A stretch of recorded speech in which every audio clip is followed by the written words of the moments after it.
Pengantar. Alam memaksa kita untuk bergerak selama kita masih hidup. Meskipun ada keinginan, kita tidak dapat berada dalam posisi diam statis. Setiap orang yang tepat cara berpikirnya tidak saja hanya menginginkan perjalanan dalam hidupnya hanya seperti terdengar hebat, terencana, tapi mereka terus memperbaharui dan mengembangkan apa yang ada dalam benaknya sehingga menjadi nyata. Perkembangan ini hanya dapat terjadi melalui peningkatan kualitas cara berpikir dan idealisme, tindakan-tindakan dan situasi yang diakibatkan sebagai akibat dari tindakan tersebut. Karena itu, pelajaran mengenai cara berpikir yang kreatif dan bagaimana cara menggunakannya adalah sangat penting untuk kita pelajari. Pengetahuan ini adalah cara bagaimana evolusi manusia yang hidup di bumi dapat dipercepat dan terangkat prosesnya. Manusia dengan penuh nafsu mencari kebenaran dan selalu mencarinya pada setiap kesempatan. Dalam proses pencarian ini telah dihasilkan literatur yang spesial, yang meliputi semua lingkup mulai dari pemikiran yang sederhana sampai pemikiran yang mulia, sampai firasat sekalipun, semua filosofi, hingga keluhuran dari Master Key System. Semua hal dan institusi di sekitar kita, yang diciptakan oleh bentukan manusia, harus muncul dulu dalam setiap pikiran manusia. Maka dari itu pikiran, Thoug, bersifat membangun. Daya berpikir manusia adalah kekuatan spiritual alam semesta, yang bekerja pada setiap ciptaannya.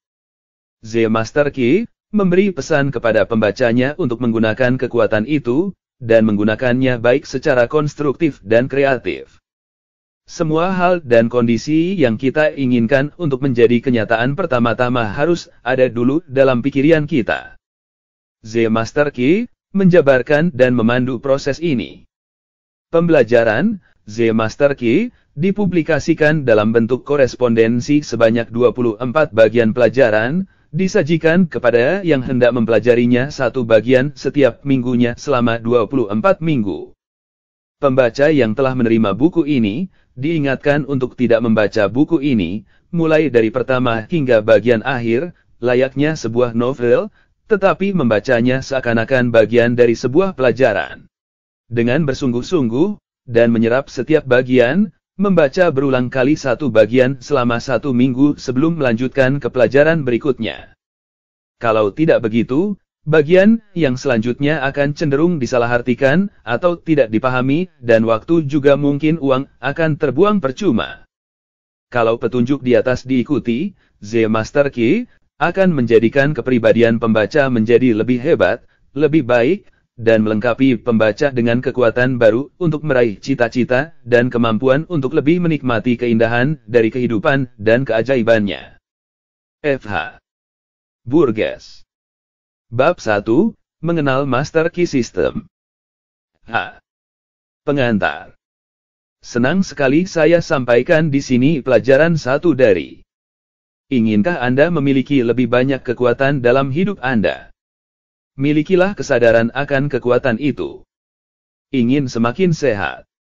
Milikilah kesadaran akan kesehatan. Ingin semakin bahagia? Miliki kesadaran akan kebahagiaan itu. Bangkitkan semangat ini hingga menjadi bagian dari diri Anda. Dengan demikian, semangat itu tak mungkin bisa dihilangkan dari Anda. Segala sesuatu di dunia ini berubah-ubah sesuai dengan kekuatan di dalam diri manusia, yang dengan kekuatan ini manusia mengendalikan segala sesuatu itu. Anda tidak perlu mendapatkan kekuatan ini. Anda telah memilikinya. Tetapi, Anda harus memahaminya, Anda harus menggunakannya, Anda harus mengendalikannya, Anda harus memenuhi diri Anda dengan kekuatan itu. Dengan demikian, Anda bisa terus melangkah maju dan menjalani kehidupan ini. Hari demi hari, ketika Anda terus melangkah, ketika Anda mendapat momentum, ketika inspirasi Anda semakin dalam, ketika rencana-rencana Anda makin matang, ketika Anda memperoleh pemahaman, Anda akan bisa menyadari bahwa dunia ini bukanlah tumpukan batu dan kayu yang mati.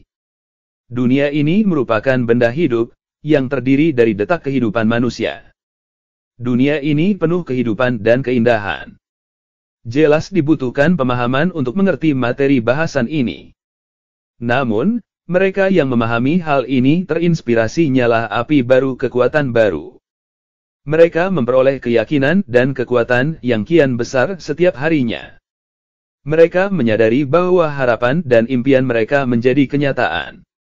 Kehidupan kini bermakna lebih dalam dan jelas dibandingkan sebelumnya. B. Materi 1. Terdapat hukum yang berlaku di setiap tataran kehidupan. Keuntungan akan mendatangkan kesuksesan yang lebih besar dan kerugian akan mendatangkan kegagalan yang lebih besar. 2. Pikiran bersifat kreatif. Kondisi, lingkungan, dan setiap pengalaman di dalam kehidupan adalah akibat dari sikap mental kita yang mendarah daging dan menguasai. 3. Perilaku pikiran bergantung pada apa yang kita pikirkan. Karena itu, rahasia dari semua kekuatan, keberhasilan, dan kekayaan bergantung pada cara berpikir. 4. Hal ini benar karena kita harus menjadi, sebelum kita dapat melakukan, dan kita dapat melakukan hanya sebatas siapa diri kita. Dan siapa diri kita bergantung pada apa yang kita pikirkan. 5. Kita tidak dapat mengekspresikan kekuatan yang tidak kita miliki. Satu-satunya cara agar kita dapat memiliki kekuatan itu adalah dengan menyadari kehadirannya.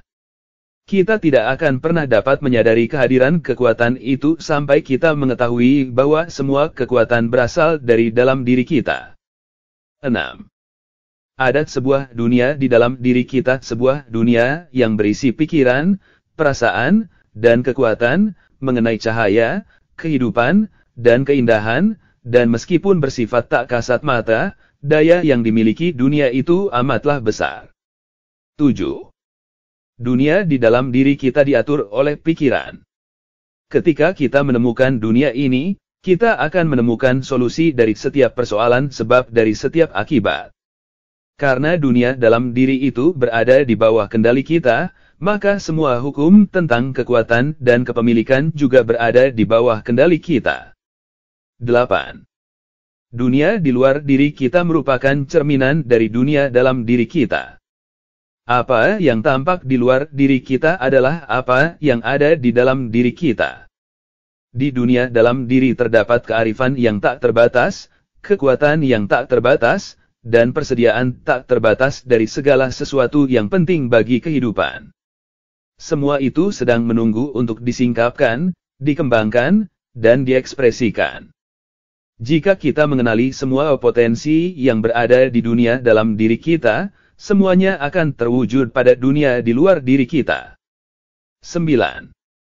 Keharmonisan pada dunia dalam diri kita akan tercermin pada dunia luar diri kita berupa keadaan yang harmonis, lingkungan yang nyaman, dan kondisi terbaik dari semua hal. Ini adalah dasar untuk kesehatan dan inti penting bagi terciptanya semua kemuliaan, kekuatan, pencapaian, dan kesuksesan. 10. Keharmonisan di dunia dalam diri adalah kemampuan untuk mengendalikan pikiran kita dan menentukan bagi kita sendiri bagaimana setiap pengalaman akan memberikan dampak bagi kita. 11. Keharmonisan di dunia dalam diri kita terwujud dalam bentuk optimisme dan kekayaan. Kekayaan di dalam diri kita akan terwujud menjadi kekayaan di luar diri kita. 12. Dunia luar diri kita mencerminkan keadaan dan kondisi dari kesadaran yang berada di dunia dalam diri. 13. Jika kita menemukan kearifan di dunia dalam diri, kita akan memperoleh pemahaman untuk dapat menilai dengan saksama berbagai kemungkinan hebat yang bersifat laten di dunia dalam diri. Kita akan dianugerahi kekuatan untuk mewujudkan berbagai kemungkinan itu pada dunia di luar diri. 14. Ketika kita menyadari akan kearifan yang terdapat di dunia dalam diri kita, kita telah meraih kearifan itu secara mental. Dengan mencapai hal itu, kita sesungguhnya memiliki kekuatan dan kearifan yang diperlukan untuk mewujudkan berbagai hal penting yang dibutuhkan bagi perkembangan diri kita yang paling menyeluruh dan selaras. 15. Dunia di dalam diri kita adalah ranah praktis. Di dunia dalam diri, manusia yang memiliki kekuatan baik pria maupun perempuan memunculkan keberanian, harapan, antusiasme, keyakinan, kepercayaan, dan iman. Dengan melakukannya, mereka diberikan kecerdasan tinggi untuk melihat visi dan keahlian praktis untuk mewujudkan visi itu. 16. Kehidupan merupakan sebuah penyingkapan, bukan proses penambahan. Apa yang terjadi pada kita di dunia luar diri merupakan manifestasi dari apa yang telah kita miliki di dunia dalam diri. 17. Semua kepemilikan berawal di dalam kesadaran. Semua pencapaian merupakan hasil dari kesadaran akumulatif. Semua kegagalan adalah hasil dari kesadaran yang tercerai-berai. 18. Efisiensi mental bergantung pada keselarasan. Pertentangan berarti kebingungan. Karena itu, barang siapa yang hendak memiliki kekuatan harus mampu menyelaraskan diri dengan hukum alam. 19. Pikiran objektif menghubungkan kita dengan dunia luar.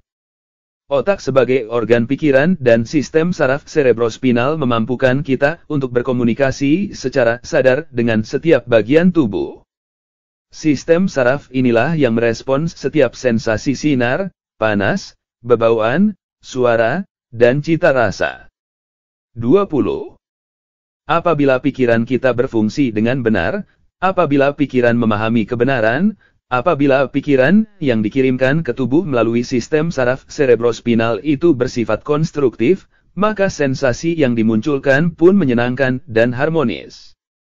21. Akibatnya, kita membangun kekuatan, vitalitas, dan semua tenaga konstruktif di dalam tubuh kita. Namun melalui pikiran objektif yang sama pula, kita mengalami tekanan, kesakitan, kekurangan, keterbatasan, dan berbagai bentuk ketidakharmonisan dan pertentangan. Karena itu, melalui pikiran objektif karena pikiran yang keliru kita terhubung dengan berbagai kekuatan destruktif. 22. Pikiran bawah sadar menghubungkan kita dengan dunia dalam diri. Saraf di perut bagian atas, solar plexus, merupakan organ pikiran ini. Saraf juga memiliki sistem yang mengendalikan sensasi subjektif, seperti kegembiraan, ketakutan, cinta, emosi, pernapasan, imajinasi, dan berbagai fenomena bawah sadar lainnya. Melalui pikiran bawah sadar inilah kita terhubung dengan pikiran universal, dan kita terhubung juga dengan kekuatan semesta yang bersifat konstruktif dan tak terbatas. 23. Rahasia besar kehidupan terbentuk dari koordinasi dua pusat keberadaan kita, serta pemahaman tentang fungsi-fungsinya. 24. Seluruh semesta ini diatur oleh satu prinsip atau kesadaran, yang menempati semua ruang. Terutama, keberadaannya bersifat sama dimanapun. Sifatnya amat kuat, bijaksana, dan selalu ada. Semua pikiran dan benda di dalam kehidupan ini berada di dalamnya.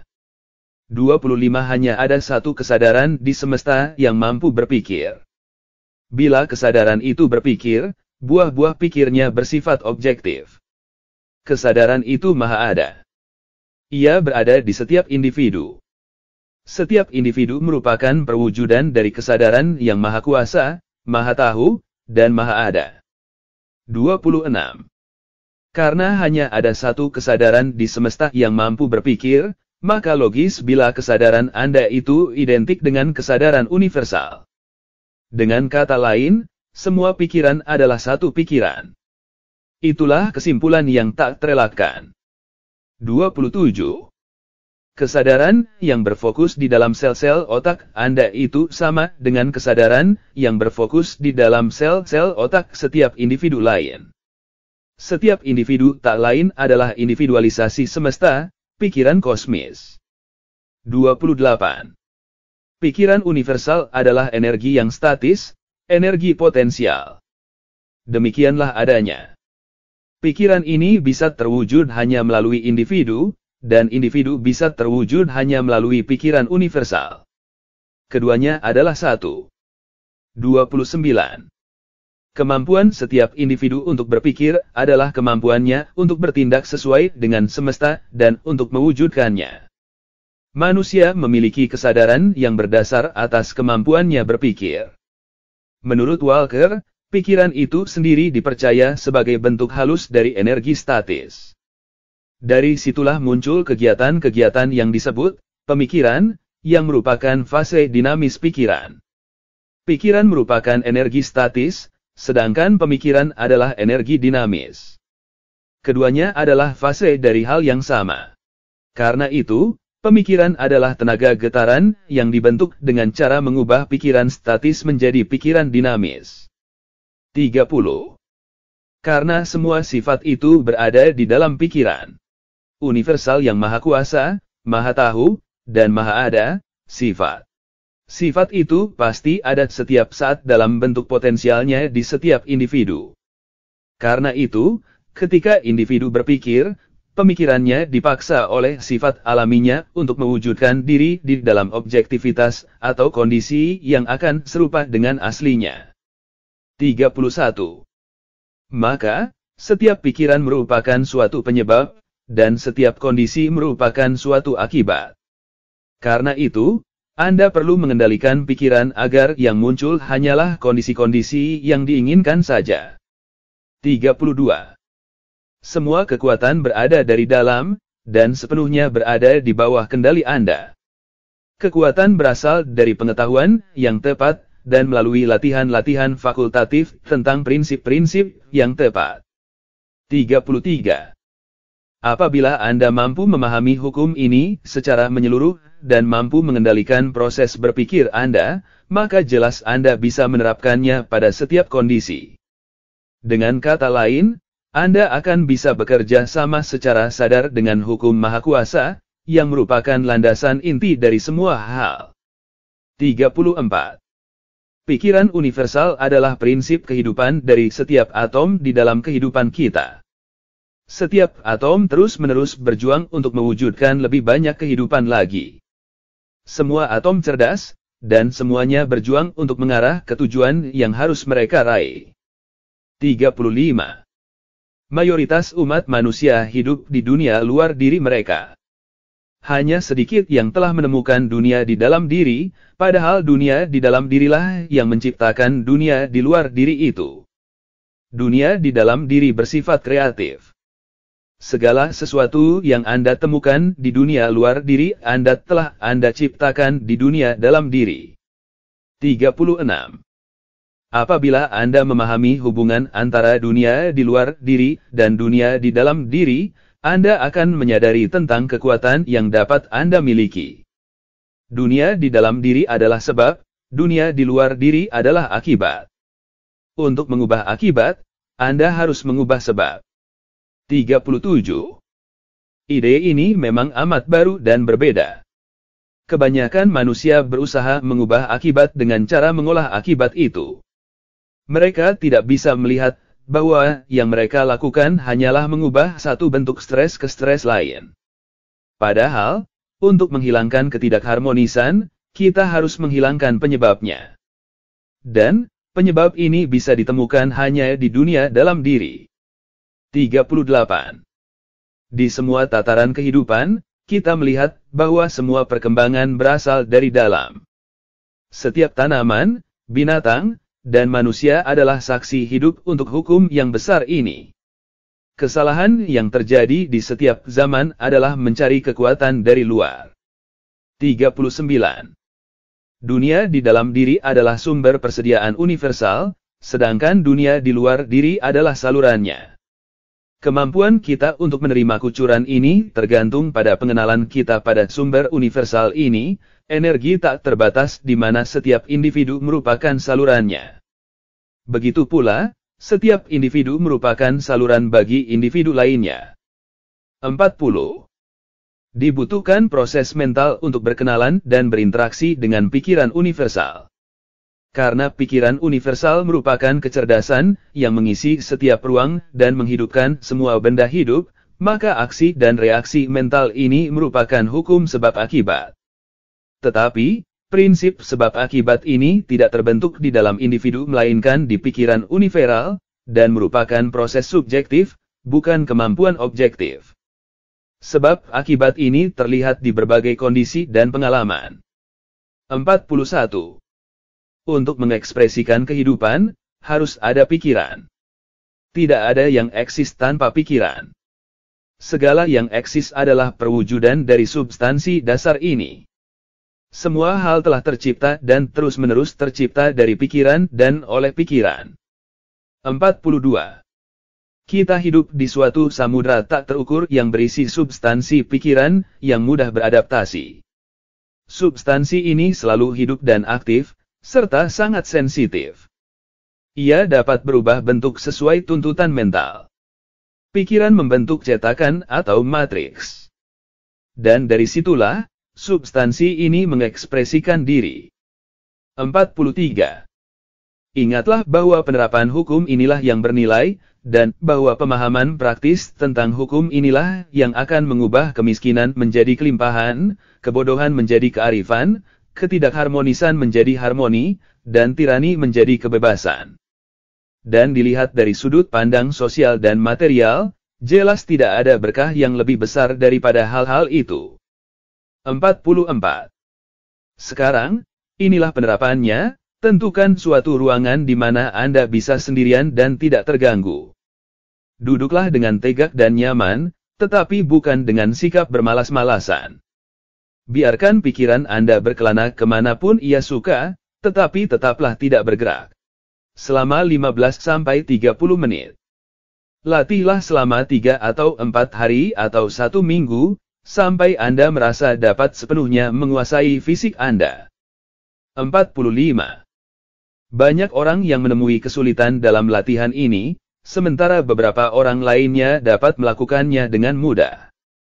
Tetapi hal yang terpenting, Anda harus terlebih dahulu bisa sepenuhnya menguasai tubuh sebelum Anda siap melangkah maju. Di sesi berikutnya, Anda akan menerima instruksi untuk langkah selanjutnya. Pastikan Anda telah menguasai instruksi ini. Latihan minggu pertama bab 1. Mengamankan pengendalian tubuh secara penuh.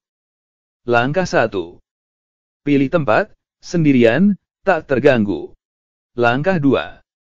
Duduk tegak, nyaman tidak lesu. Langkah 3. Biarkan pikiran berkelana kemana ia suka. Langkah 4. Tenangkan diri secara sempurna dalam 15-30 menit. Lanjutkan dalam 3-4 kali atau seminggu sampai Anda benar-benar mampu mengendalikan keberadaan tubuh fisik Anda. C. Tanya jawab. 1. Apakah yang dimaksud dengan dunia di luar diri sehubungan dengan dunia di dalam diri?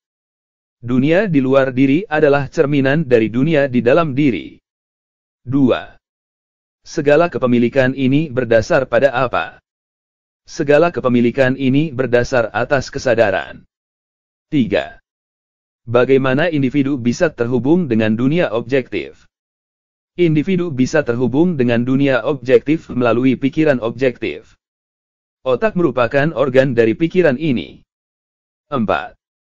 Bagaimana individu bisa terhubung dengan pikiran universal? Individu terhubung dengan pikiran universal melalui pikiran bawah sadar.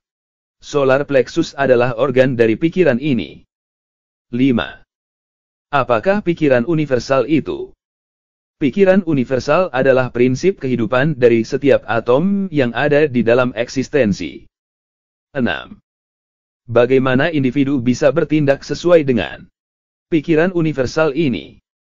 Kemampuan individu untuk berpikir merupakan kemampuannya untuk bertindak sesuai dengan pikiran universal ini dan membuatnya terwujud. 7. Apa hasil dari aksi dan interaksi ini? Hasil dari aksi dan interaksi ini adalah sebab dan akibat, setiap pikiran adalah sebab, dan setiap kondisi adalah akibat. 8. Bagaimana kondisi-kondisi yang harmonis dan diinginkan ini bisa dipastikan? Kondisi-kondisi yang harmonis dan diinginkan ini diperoleh melalui pikiran yang benar. 9. Apa penyebab dari semua ketidakserasian, ketidakharmonisan, kekurangan, keterbatasan. Ketidakserasian, ketidakharmonisan, kekurangan, keterbatasan itu merupakan hasil dari pikiran yang salah. 10. Apakah sumber dari segala kekuatan? Sumber dari segala kekuatan adalah dunia di dalam diri, sumber persediaan universal, energi tak terbatas, dan setiap individu merupakan salurannya. Sebab dan akibat bersifat mutlak dan pasti di alam pikiran yang tersembunyi, sebagaimana di dunia benda materi yang tampak. Pikiran adalah penenun ulung, baik untuk pelapis karakter interior maupun pelapis keadaan di luar. James Allen. Selesai, silahkan lanjutkan ke bab 2.